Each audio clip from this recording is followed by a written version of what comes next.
भाई जरा एक सीन इमेजिन करो, तुम आराम से चाय पी रहे हो, टीवी ऑन करते हो और सामने बजट चल रहा है।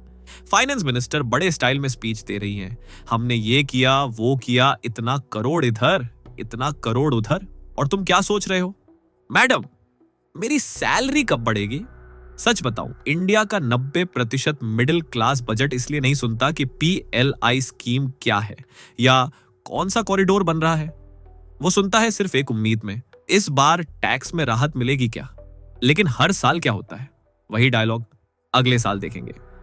अब इसी बीच एक MP पार्लियामेंट के अंदर खड़ा होता है और सीधा सवाल ठोक देता है, 3 करोड़ बेरोजगार लोगों के लिए क्या है इस बजट में? अब ये सवाल सुन के आधे लोग खुश हुए, आधे लोग बोले, अरे ये कौन नया बंदा आ गया सिस्टम में। क्योंकि इंडिया में सच बोलना थोड़ा रिस्की स्पोर्ट है। फिर उसी MP ने एक और खतरनाक चीज कर दी, डेटा उठाया और बताया कि 2018 से 2026 तक रियल वेजेस यानी असली कमाई महंगाई के हिसाब से 16% गिर चुकी है। वित्तीय वर्ष 18 से लेकर वित्तीय वर्ष 26 में हमने देखा कि real wages for the salaried class में 16% की गिरावट आई। जिस स्तर पे महंगाई बढ़ी उस स्तर पे वेजेस नहीं बढ़ी। अब इसका मतलब क्या है? मतलब ये कि अगर तुम्हारी सैलरी बढ़ भी रही है तो भी तुम गरीब हो रहे हो। एग्जाम्पल से समझो, अगर तुम्हारी सैलरी 1000 बढ़ी तो खर्चे 4000 बढ़ गए, यानी तुम्हारा बैंक बैलेंस बोल रहा है, भाई मैं तो मजाक था। और ये सिर्फ तुम्हारी कहानी नहीं है, ये इंडिया के 85% लोगों की कहानी है जो प्राइवेट सेक्टर में काम करते हैं। वही MP सिर्फ बोलता नहीं, एकदम नेटफ्लिक्स डॉक्यूमेंट्री लेवल एक्सपेरिमेंट कर देता है। ब्लिंकिट की जैकेट पहनता है, डिलीवरी बॉय बनता है, पूरा दिन काम करता है और फिर पता चलता है असली खेल। एक डिलीवरी बॉय 15 घंटे काम करता है, 28 डिलीवरी करता है और कमाता है सिर्फ 763 रुपए। मतलब भाई, इतने में तो आजकल 2 बार जोमेटो से ऑर्डर भी नहीं आता। और कंपनियां क्या बोलती हैं? हम इंश्योरेंस देते हैं। डिलीवरी बॉय बोलते हैं, कहां भाई, हमें तो कभी मिला ही नहीं। एक बंदे का एक्सीडेंट हुआ, 1 रुपया तक नहीं मिला। अब ये सुन के लगता है ये इंडिया है या सर्वाइवल गेम। और यहां पे ये MP करता क्या है? उस डिलीवरी बॉय को घर बुलाता है, उसके साथ खाना खाता है, पूरी स्टोरी सुनता है। अब ये सुन के थोड़ा अजीब लगता है ना, क्योंकि हम इतने अकस्टम्ड हो चुके हैं कि पॉलिटिशियन बराबर सिर्फ भाषण। लेकिन यहां बंदा ग्राउंड पर उतर के काम कर रहा है और यही वो पॉइंट है जहां से कहानी इंटरेस्टिंग बनती है। क्योंकि इंडिया में 2 तरह के पॉलिटिशियन होते हैं, एक जो सिर्फ बोलते हैं, 2 जो बोलते भी हैं और करते भी हैं। अब सवाल यह है, यह बंदा किस कैटेगरी में आता है? रियल हीरो या स्मार्ट PR प्लेयर? और उससे भी बड़ा सवाल, अगर कोई सच में सिस्टम को चैलेंज करे तो क्या वो सरवाइव कर सकता है इंडिया में? लेकिन उससे पहले यह समझना जरूरी है कि आखिर यह बंदा है कौन। राघव चड्ढा नाम तो सुना ही होगा, अगर नहीं सुना तो कोई बात नहीं। क्योंकि इंडिया में फेमस होने के 2 ही तरीके हैं, या तो आप कंट्रोवर्सी करो या फिर मीम बन जाओ। लेकिन यह बंदा थोड़ा अलग रूट से आया है। 11 नवंबर 1988 को पैदा हुए, दिल्ली यूनिवर्सिटी से पढ़ाई की और प्रोफेशन से चार्टर्ड अकाउंटेंट है। मतलब वो रेयर कैटेगरी वाला नेता जो एक्सेल शीट भी समझता है और इकोनॉमी भी। 2012 में ये जुड़ते हैं एक नई पार्टी से, आम आदमी पार्टी। उस टाइम ये पार्टी ऐसी थी जैसे स्टार्टअप, आइडियाज बड़े थे, रिसोर्सेज कम थे और एनर्जी फुल ऑन थी। फिर 2020 आता है, राजेंद्र नगर से MLA चुनाव लड़ते हैं और सीधे 57% वोट ले आते हैं। मतलब ऑपोजिशन वाले बोले होंगे, भाई ये एग्जाम हमने भी दिया था, इसके नंबर कैसे इतने आ गए? और यहीं से ये साफ हो जाता है कि ये बंदा सिर्फ टीवी डिबेट वाला नेता नहीं है, ग्राउंड पर भी पकड़ स्ट्रांग है। फिर 2022 में एंट्री होती है राज्यसभा में और बन जाते हैं यंगस्ट MPs में से एक। अब नॉर्मली क्या होता है, नया MP मतलब थोड़ा चुप रहो, ऑब्जर्व करो, धीरे धीरे बोलो। लेकिन यहां उल्टा सीन है, ये बंदा सीधा एंट्री मारते ही सिस्टम को चैलेंज मोड में डाल देता है। बाकी MPs क्या कर रहे होते हैं? स्पीच दे रहे हैं, क्लैप ले रहे हैं, मीडिया कवरेज ले रहे हैं, एकदम सेफ गेम खेल रहे हैं। और ये बंदा क्या करता है, ऐसे मुद्दे उठाता है जो डायरेक्टली जनता की लाइफ से जुड़े हैं। Unemployment, inflation, gig workers, salary, मतलब जहां बाकी लोग बोलते हैं इंडिया इज ग्रोइंग, ये बोलता है भाई ग्राउंड पे लोग स्ट्रगल कर रहे हैं। दिसंबर 2025 में एक वीडियो वायरल होता है। एक ब्लिंकिट डिलीवरी बॉय उत्तराखंड का 15 घंटे काम करता है, 28 डिलीवरीज करता है और कमाता है 763 रुपए। अब इंडिया में वायरल चीजें दो ही वजह से होती हैं, या तो फनी हो या फिर दर्दनाक हो। ये वाला दूसरा था, लोगों ने सिंपैथी दिखाई, कमेंट्स किए, रील्स बनाई, फिर क्या हुआ? कुछ नहीं, same old, scroll, like, forget. लेकिन यहां एंट्री होती है राघव चड्ढा की। ये पहला एमपी बनता है जो इस मुद्दे को पार्लियामेंट में उठाता है और सिर्फ बोलता नहीं, एक्शन लेता है। उस डिलीवरी बॉय को अपने घर बुलाता है, उससे बात करता है, उसकी स्टोरी सुनता है। अब यहां तक तो ठीक था, लेकिन फिर ये जो करता है वो थोड़ा फिल्मी लेवल का है। खुद ब्लिंकिट की जैकेट पहनता है और डिलीवरी बॉय बन जाता है। मतलब इमेजिन करो, तुम दरवाजा खोलो और सामने एमपी खड़ा हो, पार्सल लेकर, सर आपका ऑर्डर, पूरा दिन डिलीवरी करता है, बाकी वर्कर से बात करता है और जो कंपनीज क्लेम करती हैं सब एक्सपोज हो जाता है। इंश्योरेंस नहीं मिलता, बेनिफिट्स नहीं मिलते, सेफ्टी भगवान भरोसे। अब यहां एक इंटरेस्टिंग चीज होती है, इस पूरे एक्सपेरिमेंट के बाद ब्लिंकिट, ज़ेप्टो, ज़ोमैटो, इन सबको अपना 10 मिनट डिलीवरी वाला कॉन्सेप्ट रीथिंक करना पड़ता है। मतलब इनडायरेक्टली एक एमपी ग्राउंड पे गया और पूरा बिजनेस मॉडल हिला दिया। अब यहां दो पॉसिबिलिटीज हैं। एक, ये बंदा जेन्युइनली लोगों के लिए लड़ रहा है। दो, या फिर ये एक नेक्स्ट लेवल पीआर स्ट्रैटेजी है। और सच क्या है वो मैं आगे बताऊंगा। अब आता है वो मोमेंट जहां पूरी मिडिल क्लास एकदम सीधा कनेक्ट करती है। बजट सेशन 2026, सब लोग बैठे हैं, फाइनेंस मिनिस्टर स्पीच दे चुकी हैं, सब कुछ नॉर्मल चल रहा है। तभी राघव चड्ढा खड़े होते हैं और एक ऐसा डेटा रखते हैं जो लिटरली हर नौकरी करने वाले इंसान को हिला देता है।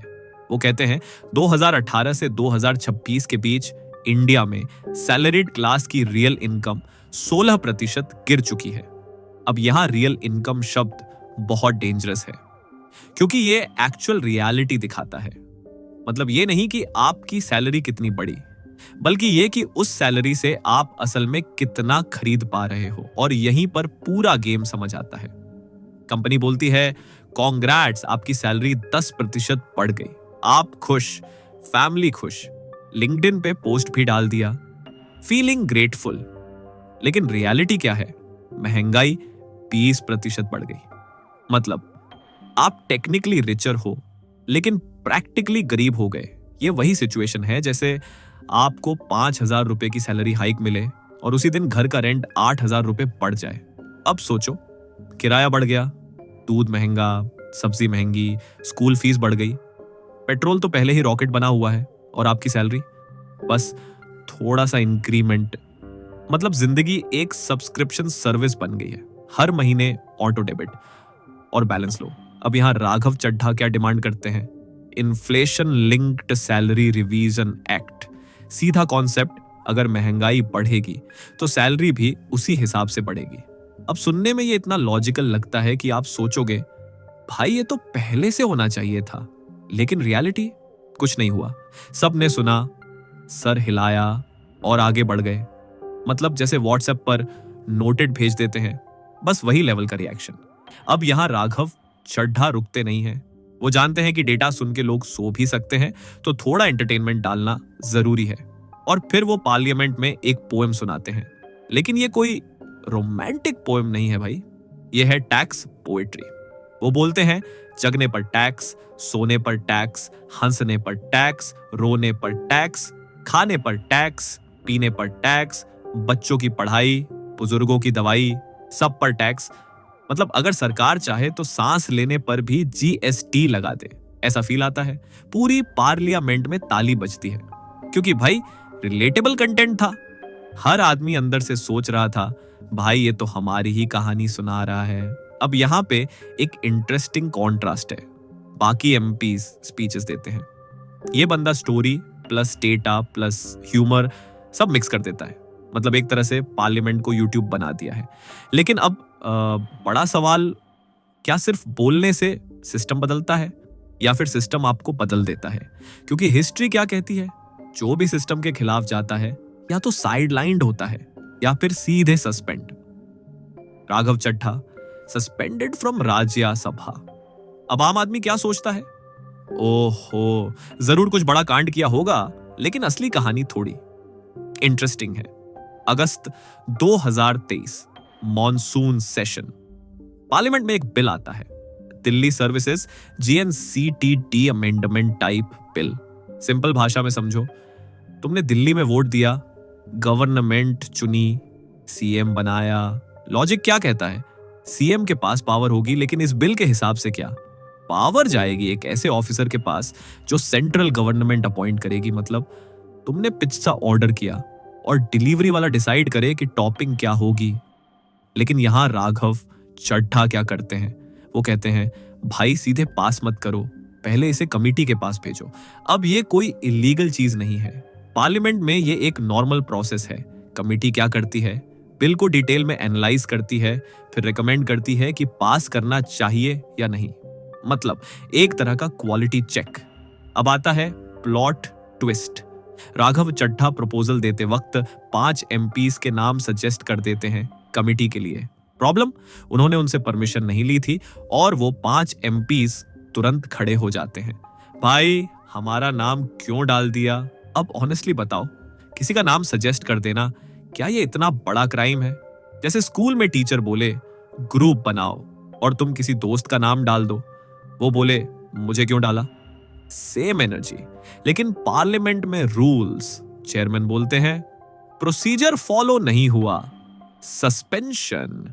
और 11 अगस्त 2023 को राघव चड्ढा सस्पेंड हो जाते हैं। अब यहां तक तो ठीक था, क्योंकि टेक्निकली वो सेशन का आखिरी दिन था। मतलब सस्पेंशन सिर्फ एक दिन का। आप सोच रहे होंगे चलो छोटा सा इश्यू था, खत्म हो गया, लेकिन भाई गेम तो अभी शुरू हुआ था। दिसंबर 2023 विंटर सेशन, पार्लियामेंट फिर से शुरू होता है। और क्या होता है, राघव चड्ढा को एंट्री ही नहीं मिलती। अब ये वैसा ही है जैसे आप 11वीं क्लास में सस्पेंड हुए और स्कूल बोले 12वीं में भी एंट्री नहीं मिलेगी। आप बोलोगे भाई ये सब्सक्रिप्शन लाइफ टाइम का कब हो गया? अब असली सवाल, क्यों? क्या सिर्फ नाम सजेस्ट करना इतना बड़ा इश्यू था या फिर कुछ और चल रहा था बिहाइंड द सीन्स? और आंसर आता है एक और शॉकिंग इंसिडेंट से। 13 दिसंबर 2023 पार्लियामेंट सिक्योरिटी ब्रीच। 2 लोग विजिटर गैलरी से अंदर कूद जाते हैं एमपीएस के बीच और क्लर्ड स्मोक छोड़ते हैं। अब इमेजिन करो, अगर स्मोक की जगह कुछ डेंजर्स होता, पूरा देश शॉक में था।